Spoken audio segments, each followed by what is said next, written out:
Hello students, welcome to new video. In previous video we have already studied about introduction to HTML, what is HTML and who introduced HTML. It was introduced by Tim Berners-Lee in 1991. Then W3C, that is World Wide Web Consortium, has done a codification for this HTML. Codification means bringing to a common standards. Okay, why to a common standard? Because at that time many browsers were lenient about user errors. Okay, if you have done one error, one browser will respond in one way and another browser will handle that error in different way. So what was the objective of this W3C was, so all the programmers, authors or developers should come to a common standards. That's why they have released XHTML, which is a strict version of HTML. Okay, why strict? Because to bring all to a common platform, common standards, not platform, actually common standards. Okay, but still many web browser manufacturers were not maintaining those standards. That's why they have come up with again in 2000 XHTML 2.0 and 2.0 was when 2.0 was introduced. At that time they had a very strict version of HTML. In release of HTML 1.0 they had HTML validators, so that we can validate our code that it is according to a standards of XHTML or not. Okay, then people or manufacturers were ignoring the specification. That's why they come up with again XHTML 2.0. In this, what happened was they have removed the backward compatibility with the web browsers with the previous versions of HTML. Okay, so many manufacturers, web browser manufacturers, were feeling discomfort about this backward compatibility. Okay, so that's why they form a group on Opera and Mozilla, and the group name was WhatWG, that we have already seen in the previous class, and they developed a HTML5. And the main aims of this HTML5 was there should be an unambiguous way to handle a markup errors, invalid markups. Unambiguous way means a common way to handle these invalid markups. And another thing, there should be a non-proprietary programming framework like JavaScript, which we use to create a rich web applications. Last one, backward compatibility with existing web. Okay, so they have accepted it. W3C have accepted these aims, objectives, and they come up with this HTML5. And we have seen HTML syntaxes and all. Before I proceed, see, whenever I have a title at the middle means a new topic in that chapter. Okay, whenever I have a title on the left side, left justified, this means it is actually subtopic. Okay, now we have already studied this hierarchy. Okay, we will start with our semantic markup. Okay, before I start with semantic markup, see, whenever you support a project report, whenever you submit a project report, you should have a structure for that report, right? You should have a chapter name, then chapter number, then some topic names, right? Then subtopics, it should be bold and all those things, right? See, you are seeing this slide. Okay, suppose if I change this slide from semantic markup to something equal size of this text. Okay, see, something like this, 24, okay, size. Now if I place this text over here, sorry, if I place this text over here, okay, like this, under some text, what you are going to understand? Nothing. See, you will not understand anything. See, where is semantic markup, what is going on, what is the thing that we are studying, right? So we need a particular markups. Markup means, actually, you have seen indexes, right? I will show you the index here. We have a textbook. In this we have indexes. See, title page, in this table of content. So this is an index page. In this we have some chapter names, then chapter title, See, chapter numbers, then chapter title name, then page numbers, right? If we have written this index like chapter 1 comma how the web works comma 1 comma 1.1 comma definitions and history comma, it will be very difficult to understand, right? So this is what the structure, this should be the title, this should be in the list, okay? This is what the structure is, okay? So here semantic markup means actual document structure, okay, not the look and feel. Look and feel goes with CSS. So here the first point is HTML document should only focus on structure of the document. Information about how the content should look when it is displayed in the browser is best left to CSS. You should not bother about how it should look. So how the document structure, how the document should be structured, okay? So my plan was, see, the title should be at the center. This was my structure. See, the title topic should be at the center and subtopic should be at the left justified, right? So the content that we are going to discuss should be in a size of 24 points. See, 24 points, I have 24 points, and the title point should be 36. That I have decided, okay? That I have decided. So this gives us the idea that this is a title and these are the contents of this title, right? So these are the points which comes under advantages, right? The same thing, an HTML document should not describe how to visually present content, but only describe its contents structural, semantic or meaning. Means what is this and what is that. Understood? So structure is a vital way of communicating information in paper and electronic documents. If you see here, if I go to that topic that we had, semantic markup. So if you see here one example, see, they have this newspaper here. See the newspaper. So newspaper will have some information. Do you have to file? So some point which are important, they have bulleted it, right?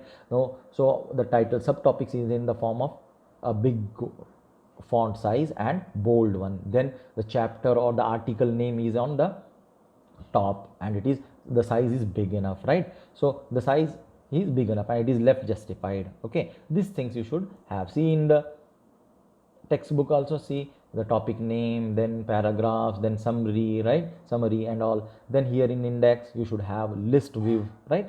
Otherwise it will be very difficult to understand. So you should first define a structure, okay? How to define a structure in HTML, sir? We'll see later in the upcoming slides, okay? If you eliminate the presentation oriented markup, and writing semantic HTML markup has a variety of important advantages. See, if you eliminate means if you separate your presentation oriented code and semantic oriented code, then what is the advantages? First is maintainability.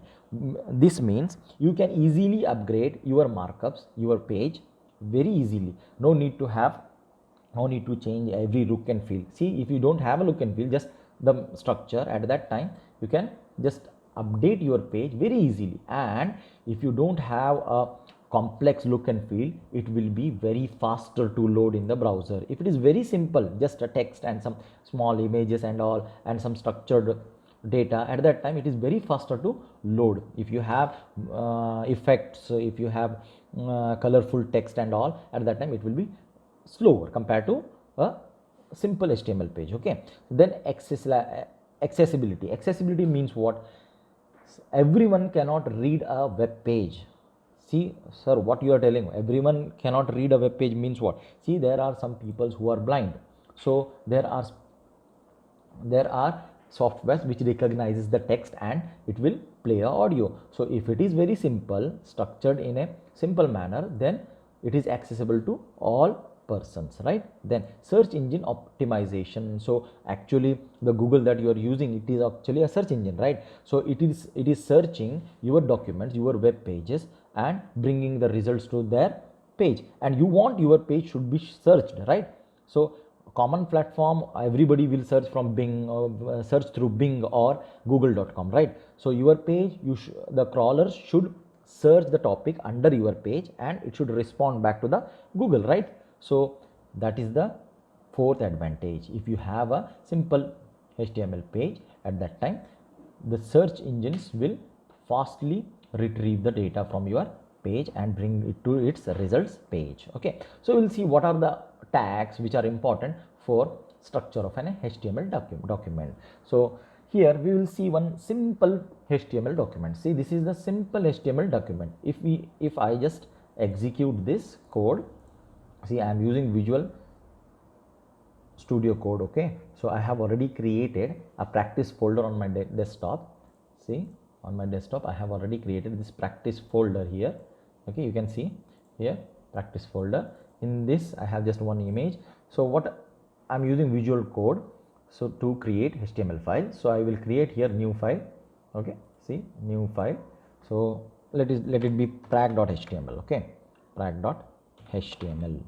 Okay, so now in this I'm copying this code. Okay, so let me see what will be the output.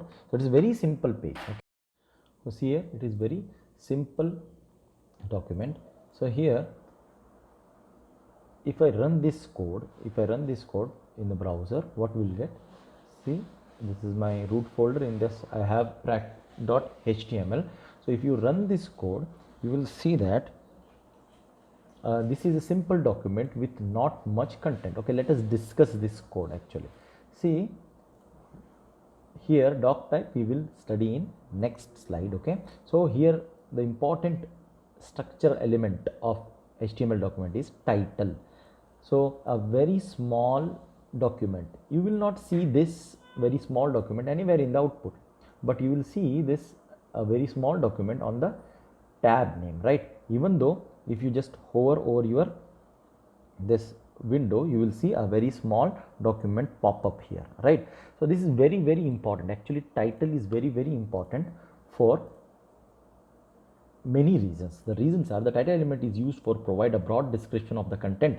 First, a broad description, just like a title name for the content that you have in your web page. Okay, so now the title is not displayed within the web browser window that we have already seen. Instead, the title is typically displayed by the browser in the window or a tab. Okay, now the title is used by the browser for its bookmarks and its browser history list. Okay, these are the small uses. So the main use is operating system might also use the page title for instance in the Windows taskbar or in the Mac dock. Okay, here the main use is search engines will typically use the page titles as the linked text in their search engine result page. If you have a proper title according to your content, then search engines will search your titles element first. Okay, if it matches, then these results will be thrown to their pages. Okay, result pages. So it is very important. So other structure elements are, see, one small code snippet in front of you. Here first is doc type, and you have mentioned here HTML.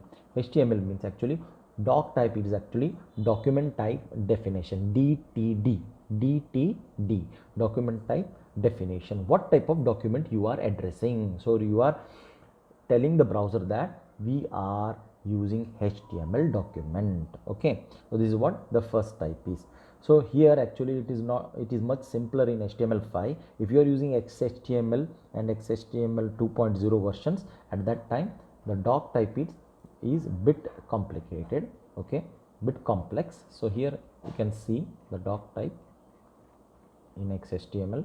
See, if you are using doc type in XHTML, this will be the DTD. Okay, so if you are using HTML5, no problem, just HTML. Okay, then second structural element that we have is HTML. So we will call this HTML as root element. Okay, root element. Inside this all HTML elements were embedded. Okay, so and it ends with a end HTML tag. Okay, so inside this all the HTML contents will or elements will come under this HTML root element. Okay, so then we will have head. In this head will include all the links to your CSS files, JavaScript files, or titles, or what type of character encoding you are using, or any other details that you need to mention in the header. Okay, here one optional attribute that you are using here is language is EN. EN means English. The language that you are using in your body or in your header it is English. Okay, so after that we have after third element we have fourth element, that is a body. Body means the content of your web page. Okay, in this we will have our different HTML elements, HTML tags. Okay, h1, h2, whatever the paragraph, whatever the content that you are having, image or whatever it is, all those things will come under body tag. Okay, so let us discuss this fifth element here, which defines the structure of a document. Here it tells that a meta element, which tells that we are using a character encoding type UTF-8. UTF-8 is a character encoding type. Before UTF we had ASCII. Okay, you know that ASCII is some, we have number that 127 is for this one, 96 is for small a, and 67 or 64, I don't know, it is for capital A, right? So same here we have UTF-8, which is expandable. Okay, which is expandable for all the characters in the world in different languages. Okay, so we are using here UTF-8. We are not going much more in detail about UTF-8. Okay, so after that we have a title that we have already seen. It is used by search engines and all, and it will be displayed on the tabs, right? Then we will see this link here. Sixth one is link.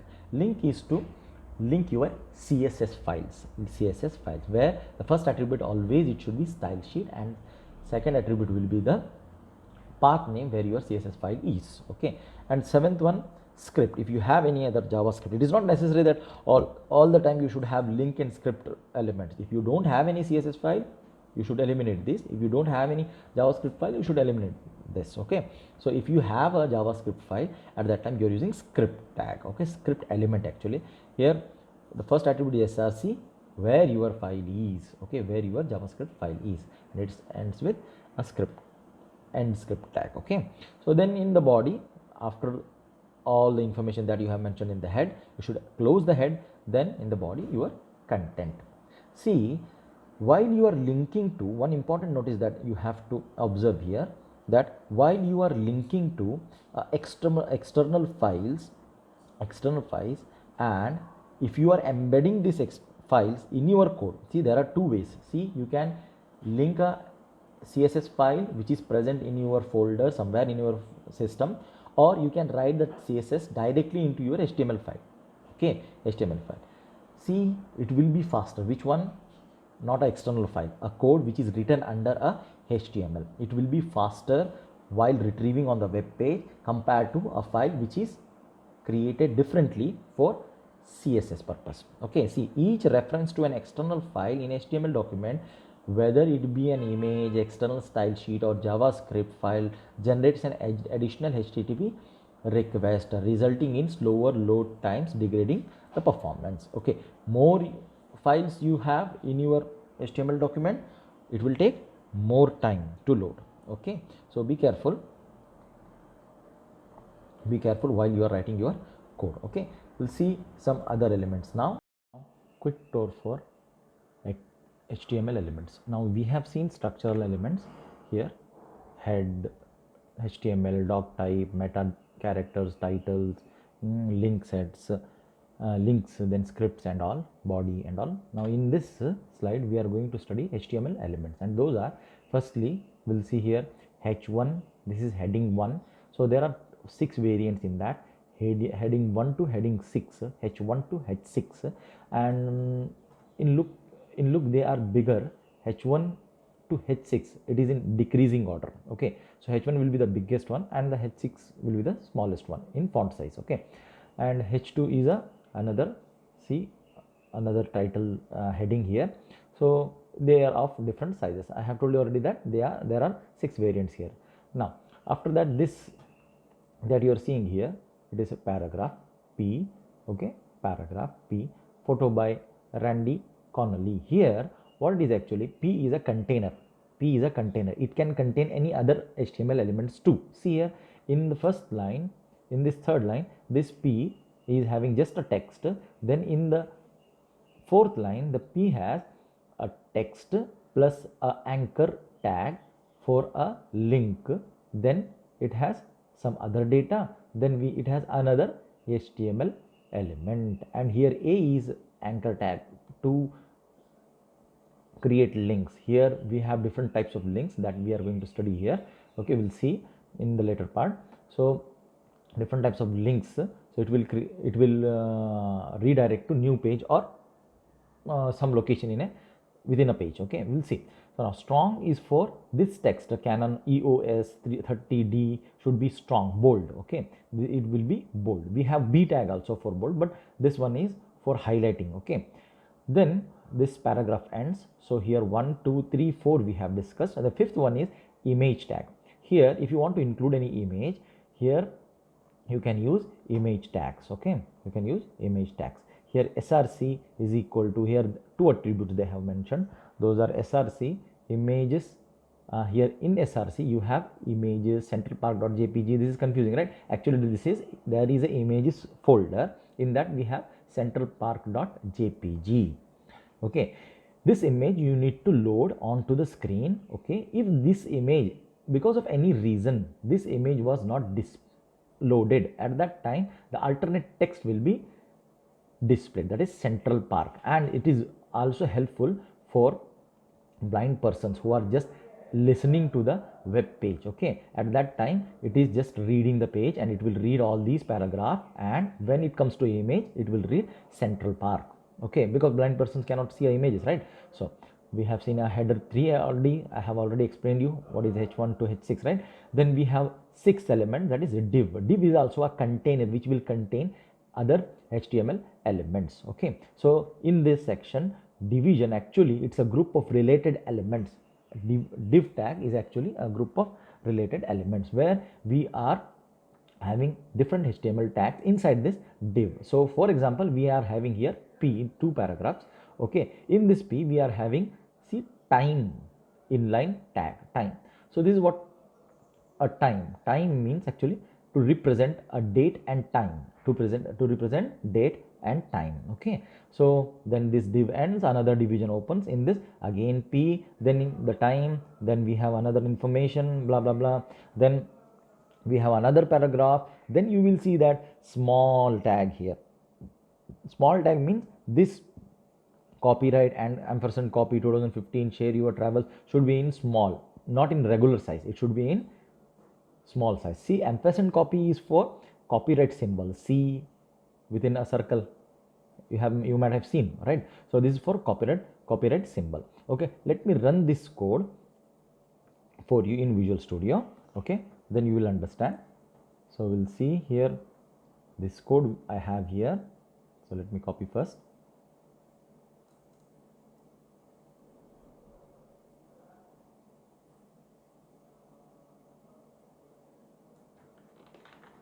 Okay, so let me copy into my practice HTML and save it. Now we'll run this, okay, in Chrome. So see here you have this page. So I don't have central park image, so that's why it is giving you see here just a broken image and the central plus alternative text. If you want to link that central park image, so let me show you how to link. I have a folder here, in that I have a central park image. Okay, let me copy into my practice folder. Okay, practice folder, then run it again. Let me run it again. So we'll see it is not in images, it is in the same directory. So I need to have this code here. So we'll see here, see now it is displaying central park image, right? So if the image was not displayed because of any reason at that time, that text will be displayed. Now you are not seeing that central park text, right? So this is a link that we have already created. See in this one paragraph, this photo of conservatory pond in Central Park. See this photo of conservatory pond in Central Park. Central Park is a link because it is written under an anchor tag. Okay, so it will redirect you to where? See centralpark.com. So if you click it, it will redirect it to centralpark.com. See, let me just log in first.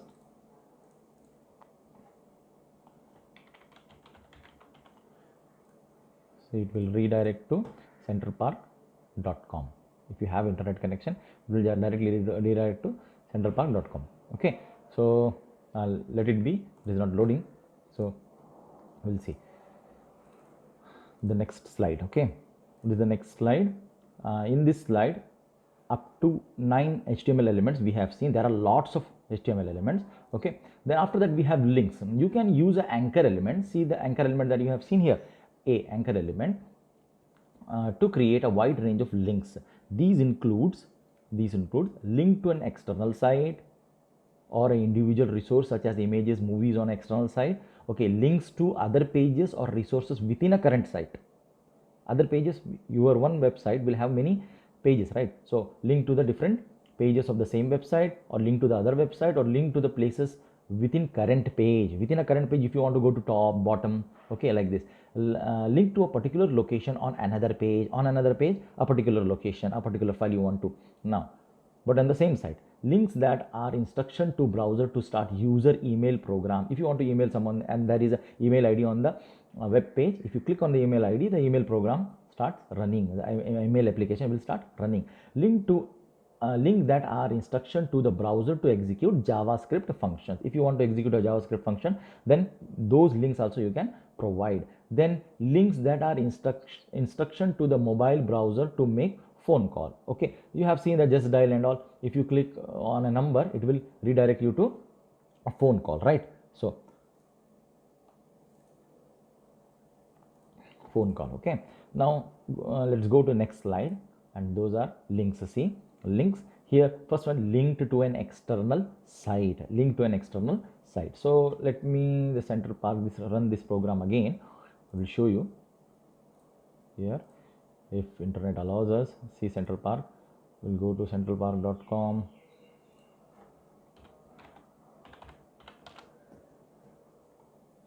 Internet is not connecting, why I don't know. Okay, sorry. Okay, let me test it. Okay, centralpark.com. It is not connecting. See, the centralpark.com website opens here, right? So this is what the link to external sites. Okay, so next example is what? See here, next example, href link to resources on external site. Actually this centralpark.com logo.gif don't have this resource now. Before it was there. Now we'll see if that link is there or not. We'll check it. Okay, we'll check it. This one, right here, this one, let me copy it here. Okay, paste it again somewhere at the end. I will paste. Okay, see at the end I will paste here. Okay, see logo.gif. I have checked already, this resource is not present. We'll see again. Okay, see, if this is just a resource. Okay, logo.gif. So here Central Park, if I click it, it will show you something else, because that logo.gif, see logo.gif, page not found, that is not present. Okay, so now next we'll see what is the next one. Okay, index.html home, link to another page in the same site as this page. Okay, so if you have one page that you are seeing and you have another index.html, so I have one file here in my practice folder. I have prac.html. so suppose I'm just copying another b.html here. Okay, b.html to my practice folder. Okay, see, now if I want to link that file, if I want to call that b.html, at that time, see, I need to use just the same tag I will use. Instead of index.html, I will just use here b.html. Okay, so instead of this index.html, I will just use b.html. Okay, so let me run it.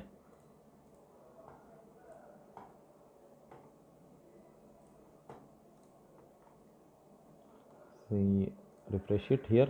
Let's see, home, right? If I click here, it will go to b.html, and this is what the page is. This for practice. See, this is what the b.html. See here the link you can see, right? Now again, next link, see, link to another place on the same page. So here if you have hash top, go to the top of the document. So let me copy this code. So if you have this type of anchor tag, at that time when you click on it, it will directly go to the top of your page. See here, I will make it to bottom. Okay, go to top of the document. Okay, let me refresh it. So see here, go to top of the document. If I just click it, it will go to the top of this document, right? So it's very simple. And then we have, after that we have a is equal to top defines an anchor for a link to another place in the same page. Okay, if you are going to another location or anything, at that time you can mention the name of that location. Okay, so then we have here another, see, link to a specific place on another page. Specific page, suppose product.html. In product x.html, you need to go to reviews section. At that time you just mention like this, product x.html reviews. I don't have pages, so that's why I cannot demonstrate you. Okay, so link to email. Okay, link to email. Whenever a email is encountered, see, someone here email is encountered, if you click on that link, it will just open a email application. Okay, let me show you one here. So see here, we'll just copy here, and instead of someone, so I will just write email to someone. Okay, email to someone. Let me refresh the page. Okay, here we are having email to someone. So if you click it, see, it will open email application that you want to open. You can choose a different email application from this list. Okay, so I have not set any email applications here, so that's why it is showing as a list. Okay, so next is slide here. Before that, I need to log in. See, next anchor element, it is if you want to load any JavaScript. So I don't have any JavaScript now, that's why I cannot demonstrate you how to link a JavaScript. Okay, so here if you want to call someone, at that time you can have an anchor element with a telephone number with some text. Okay, let me show you the example. See, we'll copy this and paste into our code. See, after this, call to this number. Okay, let me save it. Then after that we will reload here. Okay, see, okay, here we don't have that option, call free. Okay, let me save, overwrite. Now refresh, have this option. So when I click this, it is not opening anything because I have just set to Google Chrome itself. That's why it is showing Google Chrome itself. When you are executing this link very first time, you can select application like before for email. So select the proper application and it will just dial the number. Okay, so we have seen today up to links. Okay, so next class we are going to study URL relative referencing. Okay, so up to then, thanks for watching.